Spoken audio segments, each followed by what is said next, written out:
Sir Delhi liquor స్కామ్‌లో దాదాపు 5.5 నెలలు జైల్‌లో ఉన్న తర్వాత బెయిల్ మీద కవిత గారు బయటకు రావడం మనం చూసాం సార్. అయితే ఇప్పుడు జైలు నుంచి బయటకొచ్చిన తర్వాత తను ఒక పాదయాత్ర చేయబోతున్నట్టుగా వార్తలైతే వినిపిస్తున్నాయి సార్. సో, మరి ఈ పాదయాత్ర తనకి ఏ విధంగా హెల్ప్ అవుతుంది? పార్టీకి ఏ విధంగా హెల్ప్ అవుతుంది? అసలు చేస్తున్నారా లేదా ఈ పాదయాత్ర? మీరేం చెప్తారు సార్ కవిత గారి పాదయాత్ర గురించి? ఇప్పుడు కవితకి మేజర్ ప్రాబ్లమ్ ఏందంటే, ఆమె దాదాపు 163 రోజులు అంటే 5.5 నెలల పాటు జైల్లో ఉండొచ్చింది. సో, కానీ తగినంత సింపతి తెలంగాణ సమాజంలో రాలేదు. అవి మామూలుగా వేరే వాళ్ళకి ఈ స్థాయిలో జైలుకెళ్ళుతుంటే సింపతి బాగొచ్చేది. ముఖ్యంగా మహిళని ఇబ్బంది పెట్టారు. మనకి చంద్రబాబుని అరెస్ట్ చేసినప్పుడు సింపతి వచ్చింది. కానీ కవిత విషయంలో సింపతి రాలేదు. దీనికి కారణాలేంటి అనేది వాళ్ళు విశ్లేషించుకుంటున్నట్టుగా తెలుస్తుంది. అట్లాగే దీని నుంచి ఇప్పుడు నెక్స్ట్ స్టెప్‌కెళ్ళాలనుకున్నప్పుడు ఆహ్, తాను ఎక్కడో దాక్కోనో సైలెంట్‌గా ఉండిపోతే ప్రజల అభిప్రాయాలు ఇంకా గట్టిపడతాయి. ప్రతిపక్షాలు గూడా దీన్ని ప్రచారం జేస్తాయి. కాబట్టి ధైర్యంగా ప్రజల్లోకెళ్ళాలి. ప్రజలకు వాస్తవాలు తెలియజేయాలి. అసలు నేనే తప్పు జేయలేదు. మీరు చూడండి, మొత్తం కేసుని పరిశీలించండి. సుప్రీం కోర్ట్ గూడా ఆహ్, అప్రూవల్‌గా మారిన వాళ్ళ చెప్పిన విషయాల్ని, వాంగ్మూలాల మీదనే ఈ మీద కేసు పెట్టారు గానీ, ఎటువంటి డాక్యుమెంటల్ ఎవిడెన్స్ కానీ, ఫిజికల్ ఎవిడెన్స్ కానీ ప్రవేశపెట్టలేకపోయారని సుప్రీం కోర్ట్ కూడా కామెంట్ చేసింది. అట్లాగే proceedings of the crime, crime చేయడం వల్ల వీళ్ళకేమి లాభమొచ్చిందో దాన్ని మీరు ఎస్టాబ్లిష్ చేయలేకపోయారు. దానికి సంబంధించిన ఎవిడెన్స్ ఏమీ లేదు అనేది కూడా సుప్రీం కోర్ట్ చెప్పింది. సో, కాబట్టి ఇక్కడ ఈడీ, సిబిఐ లేకపోతే మిగతా ఇన్వెస్టిగేటివ్ ఏజెన్సీలు కావచ్చు, ఐటీ డిపార్ట్మెంట్ కావచ్చు, జీఎస్టీ వింగ్ కావచ్చు, ఈ మొత్తం సంస్థలన్నీ కూడా ప్రతిపక్షాల మీదనే ప్రధానంగా టార్గెట్ చేస్తున్నాయనేది అందరికి తెలిసిందే. హ్మ్. అట్లాగే కేజ్రీవాల్ విషయంలో కూడా ఎలక్షన్ ముందే ఎందుకు చేశారు? దాదాపు 2 ఏళ్ళు అవుతూ ఉంటే కేసు పెట్టి, ఎలక్షన్ ముందు కేజ్రీవాల్‌ని ఎందుకు అరెస్ట్ చేశారనేది కూడా సుప్రీం కోర్ట్ చెప్పింది. క్లియర్‌గా మోడీ ప్రభుత్వం 10 ఏళ్లలో ప్రతిపక్షాల్ని నిర్వీర్యం చేయడానికి, వాళ్ళని కంట్రోల్ చేయడానికి కేసులన్నీ వాడుతున్నాయి. మనకు తెలుసు, మోడీతో అనుకూలంగా ఉంటే వాళ్ళ మీద కేసులుండవు. ఉన్నా కూడా అవి క్లోజర్ పిటిషన్‌లేసి మూసేస్తారు. మనకి జగనే ఎగ్జాంపుల్ ఉన్నాడు కదా! 11 ఏళ్లుగా జగన్ బెయిల్ మీద ఉన్నాడంటే ఎలా సాధ్యమది? బికాస్ ఆఫ్ మోడీ వల్లే సాధ్యం. మోడీకి జగన్ అవసరం కాబట్టి జగన్ మీద కేసుల్ని అతను ముందుకు పోనివ్వలేదు. అట్లని వాటిని కొట్టేసే పరిస్థితి కూడా లేదు. ఎందుకంటే జగన్ తమ కంట్రోల్‌లో ఉండాలంటే కేసుల కత్తులు జగన్ మీద వేలాడుతూ ఉండాలి. సో, ఇది మోడస్ ఆపరెండి ఆఫ్ ద మోడీ అన్నమాట.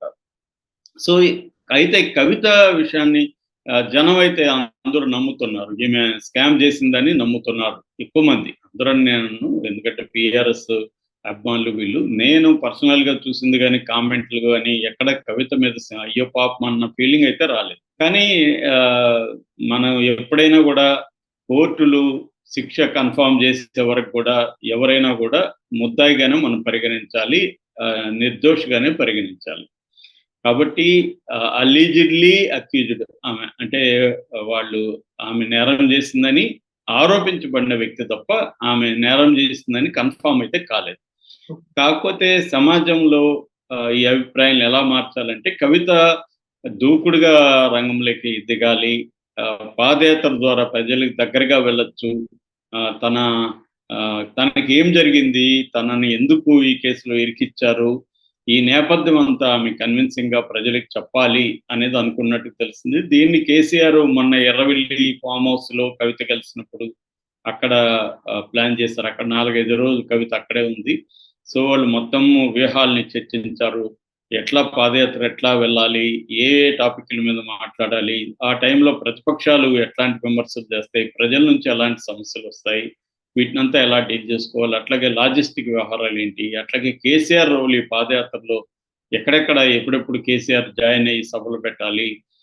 కేటీఆర్ రోల్ ఏంటి? ఇవన్నీ గూడా చర్చకి వచ్చినట్టు తెలిసింది. అందువల్ల కవిత జైలుకి వెళ్ళొచ్చి ఆమె బాధితురాలుగా ఒక విక్టిమ్‌గా ఆమెని ప్రొజెక్ట్ చేయాలి. అట్లాగే నేను ప్రజల కోసమే నిలబడడం వల్ల రాజకీయంగా మా ఫ్యామిలీ ప్రజల కోసం నిలబడ్డాం. మేమిద్దరూ అన్నా చెల్లెలు అమెరికాలో కంఫర్టబుల్ జోన్‌లో ఉంటే గూడా మేము ఉద్యమ కాలంలోనే అవన్నీ వదిలిపెట్టి వచ్చాము. ఉద్యమాలు చేశాము.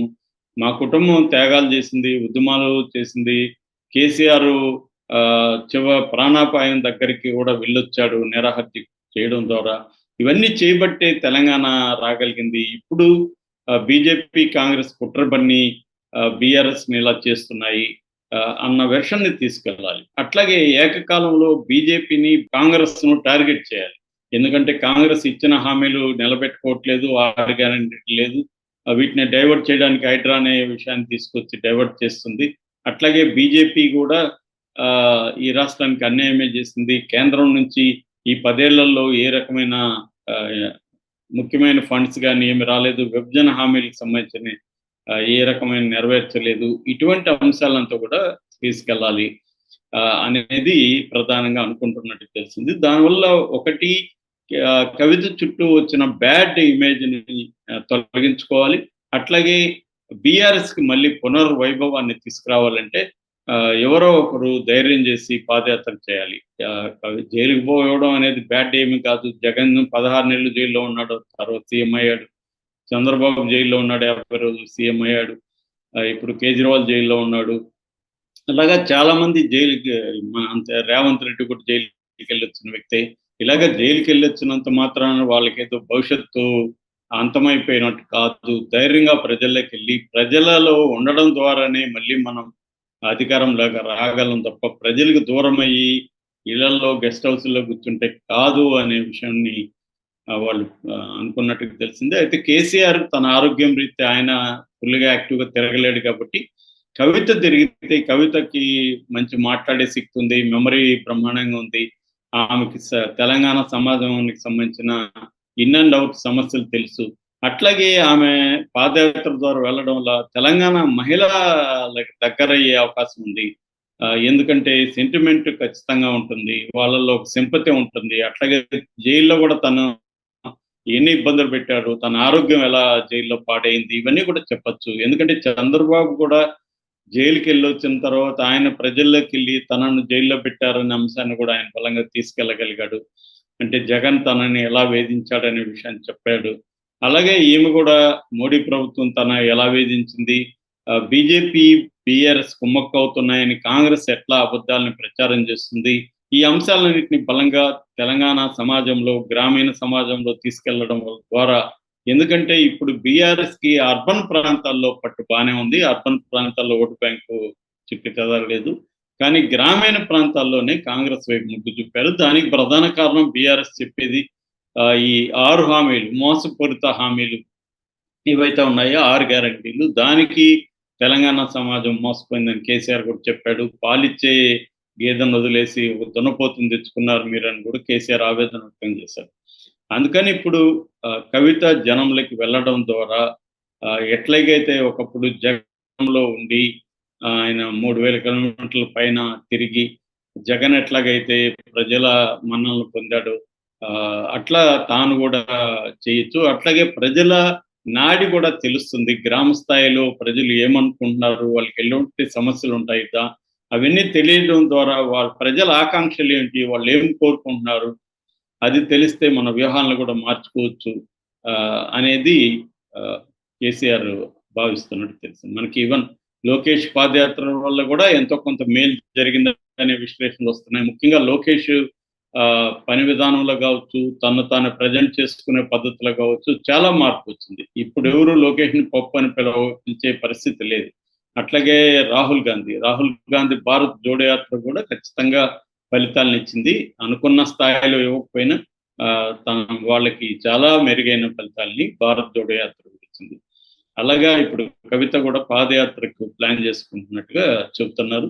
దీనివల్ల ఖచ్చితంగా కవితకి పర్సనల్గా హెల్ప్ అవుతుంది. దాని తర్వాత బీఆర్ఎస్ కూడా మళ్ళీ బీఆర్ఎస్ అధికారంలోకి రావడానికి హెల్ప్ అవుతుంది. అయితే ఇక్కడ ఇంకొక విషయం వినిపిస్తుంది. అదేంటంటే కవితను సీఎం క్యాండిడేట్ గా ప్రొజెక్ట్ చేయాలని కేసీఆర్ అనుకుంటున్నట్టుగా చెప్తున్నారు. ఎందుకంటే కేటీఆర్ ని చేస్తే పోటీగా హరీష్ రావు వచ్చే అవకాశం ఉంది. కాబట్టి కేటీఆర్ ని పక్కన పెట్టి కవితను గాని ప్రొజెక్ట్ చేస్తే మహిళనే ఇది ఉంటది. రెండోది హరీష్ రావు కూడా పోటీకి రాడు, ఎందుకంటే కేటీఆర్కి ఇవ్వలేదు కాబట్టి.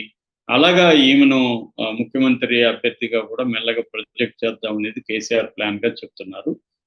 ఇదే జరిగితే మాత్రం చాలా రాడికల్ చేంజ్ బీఆర్ఎస్ చోటు చేసుకున్నట్టుగా మనం అనుకోవచ్చు. ఏం జరుగుతుంది అనేది